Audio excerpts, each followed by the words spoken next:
បេះដូងបងកំពុងតែខ្សឹបត្រាប់ថាហេតុអ្វីក៏រូបអូនស្ងាត់ឬអូនមានថ្មីឬយ៉ាងណា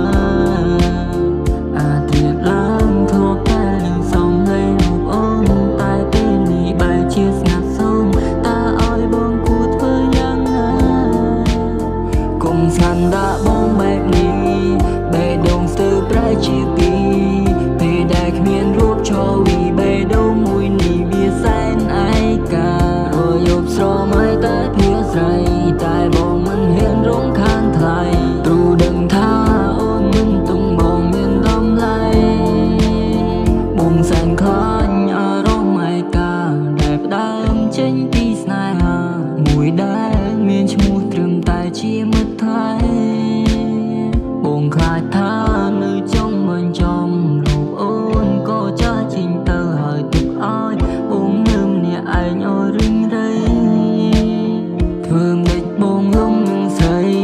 តាំងពីយើងនៅក្មេងខ្ចីពេលខ្លាំងក៏លួចអន់ចិត្តពេលដែលមាត់អូនស្និទ្ធអ្នកថ្មីសុំរូបអូននាងប្រណីបុរសមានចិត្តភក្តីមិនចង់បានអ្វីសុំត្រឹមរូបអូននាងព្រមយកបងធ្វើប្តី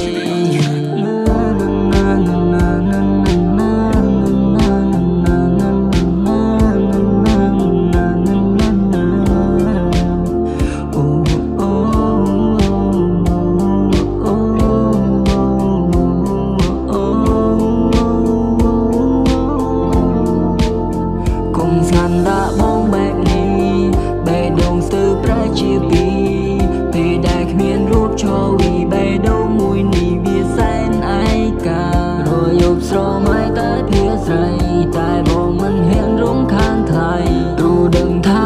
អូនមិនទុំបងមានតម្លៃលួចស្នេហ៍តាំងពីនៅបឋមពេលនេះអូននាងពេញកំមុំនិសិនពុនដាបងសុំចរចាយកបេះដូងបានទេមុំស្នេហ៍អូនបងមិនបងខំ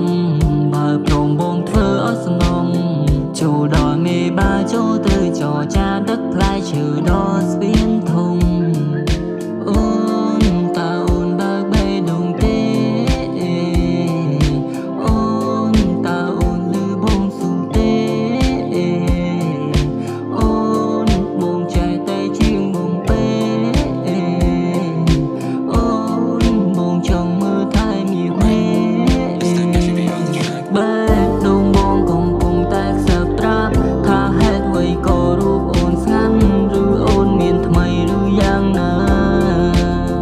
អាចរៀបឡើងធ្លាប់តែនឹងសំឡេងរូបអូនតែពេលនេះបែរជាស្ងាត់សូន្យតើឲ្យបងគួរធ្វើយ៉ាងណាកុំស្ងាត់ដាក់បងបែបនេះបេះដូងស្ទើរប្រែជាពីរពេលដែលគ្មានរូបឈរវី